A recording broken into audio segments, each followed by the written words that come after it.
السلام عليكم، ازيكم؟ عاملين ايه؟ يا رب تكونوا بخير. النهارده ان شاء الله هنعمل مع بعض المنين بالعجوه او المنين بالبلح او القراقيش، سموها كده زي ما تسموها. حاجه كده تنفع في الفطار الصبح، تنفع للاولاد في اللانش بوكس، كمان مغذيه للاولاد لانها بالعجوه والسمسم، فطبعا الحاجات دي مغذيه جدا. شايفين ما شاء الله كده طالعه معايا جميله جدا. عملت منها الشكل ده وعملت منها الملفوفه رول دي او اللي هي كعب غزال، وعملت الساده وعملت كده شكل مثلث كده وحلو وجميل. مكوناتها سهله جدا وبسيطه، وان شاء الله تخلصي الفيديو هتلاقي المكونات عندك وهتقومي تعمليها على طول. وما تنسوش لو عجبكم الفيديو تدعموني بلايك واشتراك وفعلوا الجرس على كلمه الكل علشان يوصلكم مني كل جديد. نسمي الله ونبتدي. هجيب هنا الطبق بتاع العجان بتاعي وهنخل فيه كيلو دقيق. الدقيق اللي انا هستخدمه النهارده دقيق متعدد الاستخدامات، نوعه السعيد. هشتغل النهارده بالعجان. لو مش متوفر عندكم العجان تقدروا تشتغلوا عادي في طبق، يعني مفيش اي مشكله خالص. وعايزه اقول لكم برضو ان المنين مش بياخد عجن كتير، هو بمجرد من اننا نبسه ونلفه كده لفتين العجينه بس تلم معانا الدنيا هتتظبط خالص. يعني مش صعب خالص ولا محتاج عجن كتير ولا حاجه. انا بس استسهلت يعني وقلت اعمل في العجان النهارده. نخلت بقى هنا الدقيق كله كده خلاص تمام. هحط عليه ربع معلقه صغيره كده من الملح، هضيف عليهم معلقه كبيره كده من الخميره الفوريه او ظرف كده من الخميره الفوريه. هو الظرف حوالي معلقه كبيره كده هنفضيه كله. هضيف عليهم معلقه صغيره من البيكنج باودر، هضيف عليهم كمان معلقتين كده حلوين كبار من السمسم، وهضيف عليهم كمان 3 معالق كبار من السكر البودر. والسكر هنا لازم يكون سكر بودر. هقلب بقى كده المكونات الجافه دي كلها كده مع بعض. بعدين بقى هضيف كوبايتين كده سمنه على زيت. دي كوبايه سمنه خالصه. هنا بقى دي نص كوبايه سمنه، هضيف عليها نص كوبايه من الزيت وهضيفهم كده على المكونات بتاعتي الجافه. وهبتدي ان انا ابس العجين بالكف ده بتاع العجان. بعاير السمنه والزيت عادي بالكوبايه العاديه بتاعه الشاي اللي هو المج العادي.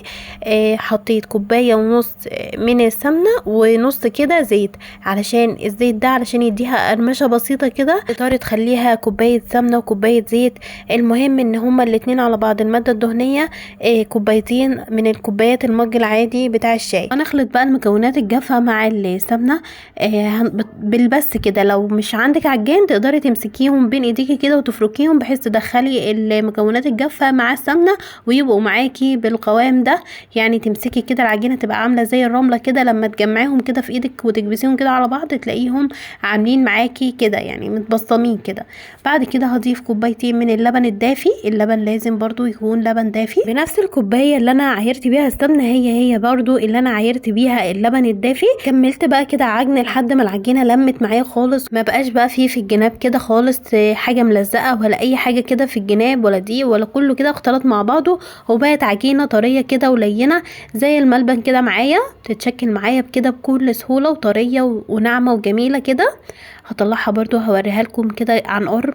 بصوا ادي العجينه بتاعتي ما شاء الله كده حلو خالص. طبعا لو مش عندك عجان بايدك وهتلاقيها لمت معاكي بكل سهوله. امشي بس على الطريقه اللي انا قلتلك عليها وان شاء الله كل حاجه هتطلع معاكي مظبوطه. كيلو الدقيق ده هيعمل لي 2 كيلو منين. تمام. هغطي بقى كده العجينه بتاعتي وهسيبها ترتاح ساعه اكون انا جهزت الحشوه بتاعتي.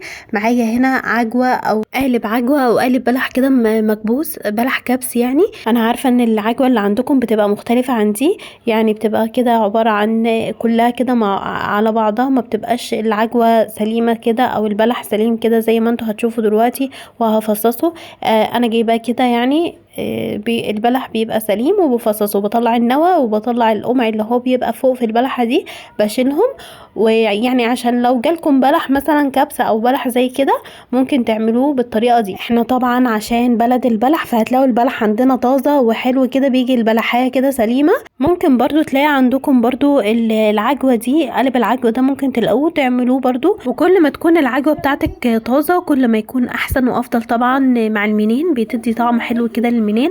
حطيت معلقتين كبار كده من السمنه على البلح وحطيت عليهم كمان معلقتين من السمسم. هرفع بقى كده الطاسه بتاعتي كده على النار وهشوح بقى كده العجوه لحد ما تلين معايا وتبقى كلها واحده كده زي ما انتوا بتجيبوها، بتبقى كده كلها قطعه واحده كده زي الملبن كده معاكم. ولو حسيتوا ان البلح او العجوه ناشف سنه كده ممكن تضيفوا نقطتين ميه بنقطتين ميه كده لحد ما يلين معاكم خالص. ممكن كمان لو مش حابين ترفعوها على النار خالص ممكن تحطوها في المفرمه المفرمه بتاعه اللحمه وتفرموها تدوها كده وش بالمفرمه بتاعه اللحمه، طبعا مع معلقتين السمنه او مكعب زبده ومعاهم كمان معلقتين السمسم. هنا بقى كانت خلاص العجينه بتاعتي خمرت معايا، خدت ساعه كده. هي طبعا مش بتخمر جامد او بترفع جامد، ده بقى كده شكلها. هاخد منها قطعه كده وهبتدي ان انا اشكل العجين بتاعتي. طبعا بضغط عليها كده بايدي، باخدها بين ايدي كده وبضغط عليها. بعدين بقى باخدها كده على الكونتر او الرخامه وابتدي ان انا ابططها بالشكل ده كده. انا عايزه بقى سمكها رفيع جدا علشان هتخمر معانا لسه خمر تاني.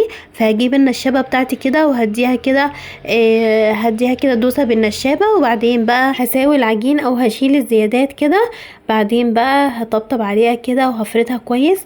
هجيب بقى كده البلح او العجوه بتاعتي. العجوه بقى فردتها كده بين كيسين كده، فتحت كيس تلاجة وفردتها برضو بالنشابه، بس من ناحيتين بقى كان كيس، يعني كنت تانية الكيس وفردتها بالنشابه. دلوقتي بقى انا هشيل الكيس بقى كده بالراحه وهبتدي ان انا احطها على نص العجينه. طبعا العجوه بتاعتي بردت تماما، يعني هي مش سخنه حاليا، سبتها طبعا تبرد خالص. هنا بقى بجيب الطبقه التانية اللي ما فيهاش عجوه وبحطها كده على الناحيه اللي فيها عجوه، وبقفلها كويس كده من تحت خالص، بقفلها خالص بحيث ان العجوه ما تبقاش باينه خالص. هنا كده انا بقسم العجينه كده علشان مش هينفع اقطع على السيليكون ده علشان ما يتقطعش معايا لانه سيليكون فممكن يتقطع. وهقطع بقى على القطاعه الخشب دي، تقطعيها عادي بسكينه او بحاجه حاده كده او بالبتاعه بتاعه البيتزا. القطاعه بتاعه البيتزا دي بتبقى سهله خالص اهو بالشكل ده. يفضل ان انتي لما تيجي تعملي الصوابع تعمليها صوابع صغيره علشان كده كده بتخمر فبتكبر، يعني معاكي الحجم بيكبر تاني. تمام كده انا بقى ظبطت الكميه دي. هرصها بقى في صينيه مدهونه دهنه كويسه كده من الزيت. لازم تدهنيها دهنه كويسه، يا زيت يا سمنه يا زبده زي ما متوفر بقى معاكي. طبعا انا كنت عامله كذا يعني رول عاملاه قبل ده، فهرصهم كده على صينيتين كلهم كده. وهنا بقى هوريكم ازاي انا بفرد البلح او العجوه. بجيب كده كيس تلاجة فتحاه، هحط بقى كده هرص كده كميه كده من البلح، كميه بسيطه خالص يعني بطول كده الكيس. هاتني بقى كده الكيس عليه وهبتدي ان انا ابططها الاول بايدي، وبعدين بقى بالنشابه كده هفردها بسمك كده نص العجينه اللي انا فرداها. تمام اهو بتديني بلح متساوي، وكمان يعني لو في زياده ولا حاجه طلعت شيليها بقى كده. طبعا هفرد البلح بسمك رفيع جدا خالص، يعني بصوا مش هخليها تخينه كده والبلح تقيل، شايفين سمكها رفيع ازاي. بس كده هجيب بقى العجينه بتاعتي هفردها كده على شكل مستطيل وهسويها كده من الجنبين، واحط بقى البلح على قد نص العجينه، يعني احط بقى في نص، والنص التاني اللي هتنيه عليها كده. طبعا بدوس دوسه خفيفه كده على الكيس من فوق علشان يطلع البلح ويلزق على العجينه، وبعدين بتني العجينه وبقطع بقى الصوابع اللي انا عايزاها، بقطعها رفيعه كده بحيث ان الكل يبقى قد بعضه متساوي. وكمان البلح شايفين واخد بطول العجينه كلها، يعني مش حته فيها بلح وحته فاضيه، لا كله كده مليان بالعجوه. وهنا بقى هعمل المنين الساده من غير عجوه ولا حشو خالص. بفرد بس كده العجينه بتاعتي كويس بسمكي كده يكون رفيع لانه بيخمر، وبعدين بقص بقى الزيادات، بشيل بقى الزيادات، بعدين بقطع بقى الصوابع الحجم اللي انا عايزاه اهو. بعدين بقى برصهم في الصينيه بتاعتي، والصينيه لازم تكون مدهونه دهنه كويسه كده من الزيت او السمنه او الزبده زي ما انتوا حابين. بس كده خلصنا بقى صينية السادة. هعمل بقى هنا الشكل التاني اللي هو الكعب الغزال او الرول ده الملفوف. هعمل بقى كده عجينة هفردها وعلى شكل برضو مستطيل بس كبير شوية، هفردها خالص بحيث ما تبقاش سميكة جدا، يبقى الرول كده رفيع وكويس. هقص برضو الزيادات بتاعتها، وبعدين بقى هنفرد بقى العجوة بتاعتها. هحط بقى كمية العجوة تكون برضو كمية مناسبة، يعني هعملها خالص، هفردها فردة كويسة. هحط برضو كيسين فوق بعضهم، يعني هحط كيس من تحت وكيس من فوق، علشان طبعا مش هينفع افردها بالنشابة، البلح هيلزق في النشابة لو عملتيها من غير كيس من فوق وكيس من تحت. وبرضو لما تيجي تحطي العجوة على العجين تتحط معاكي بسهولة على العجين. هحطها كده، هشيل كيس من جنبه وهحط بقى العجوة بتاعتي كده مفرودة كده وزي ما هي هنقلبها كده على العجينة بتاعتنا، وهندوس عليها كده دوسة بالراحة كده على الكيس كده من فوق، واي حتة كده ما فيهاش عجوة هنضيف لها كده عجوة، وبالراحة خالص كده هنبتدي ان احنا نشيل الكيس بتاعنا، واي حتة مش لازقة هنحاول ان احنا نثبتها كده شوية بدوسة خفيفة كده على الكيس، ونشيل خالص الكيس. بعدين بقى هنلف بقى العجينة بتاعتنا بالشكل ده كده رول، نلفها كده بالراحة خالص، ونقفل بقى كده الطرف بتاعها، هنقفل كده خالص على العجوة منخليهاش باينة، وهنلف العجينة بتاعتنا كده على الكونتر او الرخامة لحد بقى ما نوصل لسمك يعني كويس معقول. هجيب بقى كده اقسمها كده نصين عشان احطها على القطاعة الخشب دي، وهقطع بقى كده المنين او كعب الغزال ده بالحجم اللي انا عايزاه، ويفضل ان هو يكون يعني حجم صغير مش كبير قوي ومش ضخم قوي علشان ما يملش معاكي في الصينية وانتي بتسويها، تكون الحجم بتاعها مظبوط. هقطع بقى العجين بتاعي كده وانا بروح واجي كده بالسكينه علشان تطلع معايا مظبوطه، العجين ما يختلطش كده بالعجوه ويبقى طالع الشكل مظبوط، شكل الرول ده. هرصهم بقى كده في الصينيه، وبرده هعمل كميه تانية علشان املى الصينيه علشان الكل بقى يبقى السوا بتاعه مظبوط. الشكل ده بيبقى حلو جدا كده لو هتعمليه في مناسبه او عيد او هتقدميه لضيف، يبقى شكله جميل جدا وطعمه حلو ومليان كده بالعجوه ومغذي جدا للاطفال وطعمه جميل. وهنا بقى ده اخر شكل انا هعمله، اخر حته عجوه واخر حته عجينه كده. خدتها كده العجوه مسكتها لفتها كده في ايدي، طبعا كنت فارده العجينه بتاعتي، وبعدين بقى هلم كده العجينه على بعض وهبتدي ان انا اقطعها على شكل كده مثلثات. طبعا انا استسهلت في العجوه هنا وحطيتها كده زي ما هي، برمتها بايدي وحطيتها. هيكون افضل طبعا لو عملتيها بين كيسين. جبت بقى بعد كده القطاعه دي وقطعت كده مثلثات بالشكل ده كده، قلت اغير يعني في الاشكال واعمل شكل كده مختلف. بس الغلطه اللي انا غلطتها هنا ان انا ما فردتش العجوه، فطلعت معايا حته فيها وحته ما فيهاش، فيفضل ان انتي تفردي العجوه بين كيسين هيكون افضل طبعا. وهنا بقى كنت خلاص خلصت كده كل كميه العجينه، شكلتها بالاشكال المختلفه دي.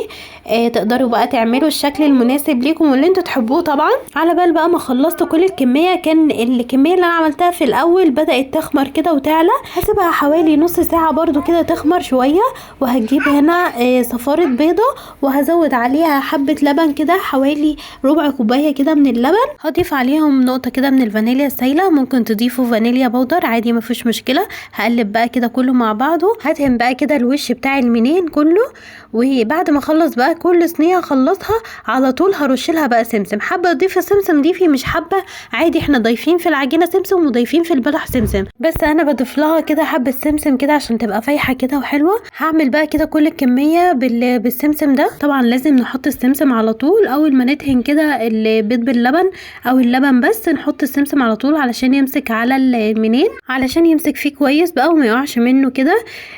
هخلص بقى كده كل الكمية اللي معايا زي ما انتوا شايفين كده، بخلص صينية كده بسرعة وبحط عليها على طول السمسم. خلصت بقى كده كل الكمية اللي معايا، هندخلها بقى كده على فرن سابق التسخين على درجة حرارة 180. هياخد حوالي من 10 ل 15 دقيقة.